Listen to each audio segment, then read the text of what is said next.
அனைவருக்கும் வணக்கம். வாழ்க வையகம், வாழ்க வளத்துடன், எல்லா புகழும் ஆண்டாளுக்கு. நரசிம்மன் திருவடிகளே சரணம். எழும்போதும் வேலும் மயிலும் என்பேன், எழுந்தே தொழும்போதும் வேலும் மயிலும் என்பேன், தொழுதே உருகி அழும்போதும் வேலும் மயிலும் என்பேன், அடியேன் உடலும் விழும்போதும் வேலும் மயிலும் என்பேன். திருச்செந்தூர் வேலவனே. திருச்செந்தூர் முருகனோட அருள் எல்லாருக்கும் கிடைக்கணும் வேண்டும் என்று அந்த எம்பெருமானை பிரார்த்திக்கிறேன்.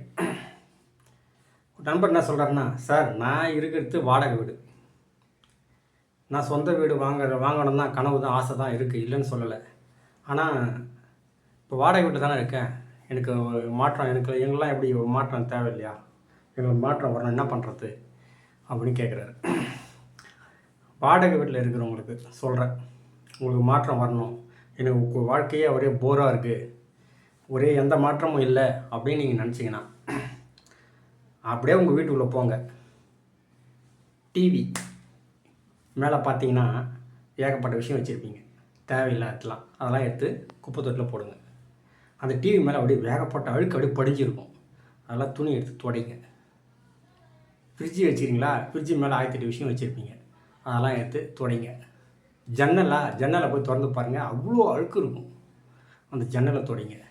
பீரோ எடுங்க, பீரோ மேலே போய் பாருங்கள், ஃபுல்லாக தூசு வச்சுருப்பீங்க, தூசாக இருக்கும். அப்படி இல்லை எதனா பொருட்களை போட்டு அடைச்சி வச்சுருப்பீங்க அந்த பீரோ மேலே. அந்த பீரோ மேலே ஹூனு ஊதுனா ஒரு தூசு கூட இருக்கக்கூடாது, அந்த மாதிரி சுத்தமாக தொடச்சி எடுங்க. பீரோ மேலே எந்த பொருளும் வைக்காதீங்க. வீட்டில் தேவையில்லாத பொருட்கள்லாம் எடுத்து உடனே வெளியே எடுத்து போட்டு, யாருன்னா குப்பை வண்டிக்காரன் வந்தால் எடுத்த வண்டியில் போட்டுருங்க. உடனே மாற்றம் வரும். ட்ரை பண்ணி பார்த்துட்டு சொல்லுங்கள். நன்றி, வணக்கம்.